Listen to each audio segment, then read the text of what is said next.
কয়েকটি কথা অভিভাবক এবং শিক্ষক শিক্ষিকাদের উদ্দেশ্যে আমি বলতে চাই যে আমরা অনেক ক্ষেত্রে দেখি যে বাচ্চারা স্কুলের প্রতি অনীহা সৃষ্টি হয়। এই অনীহা সৃষ্টির প্রধান অন্যতম কারণ হলো হোমওয়ার্ক। সাধারণত শিক্ষক শিক্ষিকারা স্কুলের হোমওয়ার্ক দিয়ে থাকে, যেটা পড়িয়েছে তার পর থেকে দিয়ে থাকে, এবং পর থেকে দেওয়ার কারণে বাড়ি গিয়ে সে তার সাপোর্টিং না পাওয়ার কারণে, অভিভাবকদের কাছ থেকে সাপোর্টিং না পাওয়ার কারণে সে হোমওয়ার্কটা করতে পারে না।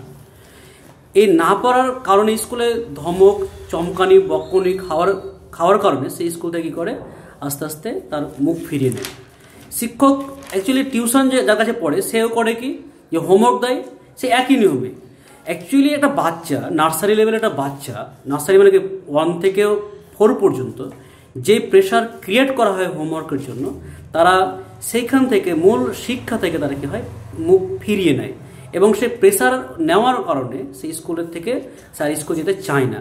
তা আমাদের উচিত হবে, যে সমস্ত শিক্ষক শিক্ষিকা অভিভাবকদের উচিত হবে, হোমওয়ার্কগুলো সবসময় প্রিভিয়াস যেটা করা হয়েছে সেগুলো থেকে দিলে পারে সে বাড়িতে করতে পারবে, বুঝতে পারবে। তাহলে কি হবে, তার স্কুল যাওয়ার যে প্রবণতা সেটা কিন্তু বাড়তে থাকবে। আর এই হোমওয়ার্কের বোঝাটা কিন্তু আস্তে আস্তে আমাদের কমিয়ে ওদেরকে ক্লাসের মধ্যে সমস্ত কাজগুলো যদি করে নিতে পারা যায় বুঝিয়ে, তাহলে পরে কী হবে, একটা পজিটিভ রেসপন্ড আমরা কিন্তু পাবো। এই কয়েকটি কথা যদি মাথায় রাখা যায়, তাহলে অবশ্যই বাচ্চারা স্কুলের প্রতি সে আরও বেশি মনোযোগ দেবে, এবং শিক্ষক এবং ছাত্রছাত্রীদের মধ্যে একটি নিবিড় সম্পর্ক গড়ে উঠবে, এই আশা রাখছি। ভালো থাকবেন।